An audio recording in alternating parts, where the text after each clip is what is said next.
From the northern tip of Staten Island, a surprising tale of perseverance and transformation. It's a survivor from a past era. There are so many rich and fun stories that come out of this place.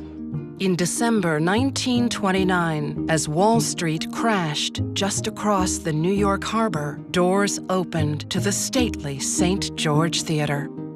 The theater's simple facade was offset by its opulent interior. Just being in it and admiring it, I mean, the beauty of it was unbelievable, and the workmanship. You couldn't get that workmanship today, any way, any shape, any form. It was sort of like a big white elephant. You had all this beautiful architectural wonder around you, but it was also starting to fail and fade, and it was very expensive to bring it back or maintain it. One by one, each new endeavor failed, and the wrecking ball drew ever closer, until it captured the heart of one tenacious Staten Island family. Somebody had to do it, and we knew it wasn't going to be easy. Rosemary Capozzalo, a Juilliard-trained dancer, teacher, and mother of 3 daughters, ran 2 small dance schools on Staten Island. To her students and community, she was known as Mrs. Rosemary. My mom grew up in this theater. I loved hearing the stories that her brothers and her would come here and see movies and double features. They'd even have ballroom nights here. She loved this theater. So we reached out and we said, if we start a nonprofit, would you donate it to us? The rest is history. Right away, we wanted to bring in the biggest headliners here. We wanted to do local entertainment. We wanted to have graduations here. I remember getting off the phone, Doreen was doing programming, and she hung up the phone and said, Howie Mandella's coming. I said, great, now all we need is lights, sound, and chairs.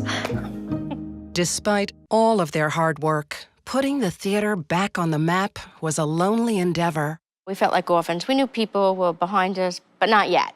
They'd pat us on the back, nice work, nice work. You know, you hate to say this, but a lot of guys think that a woman was never going to be able to do it, particularly a woman who ran a little dance school.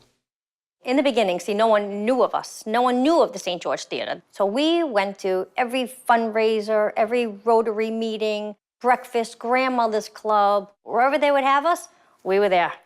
When I came in 7 months ago with my daughters, the first thing we had to do was put a new roof on. Our vision was to make it shine once again and bring it back to what the theater was meant to be, a live theater. See, that's what no one else did. We began renovations right away. We got 1 million bids, from roofing to painting to electrical, plumbing, seating, restoration.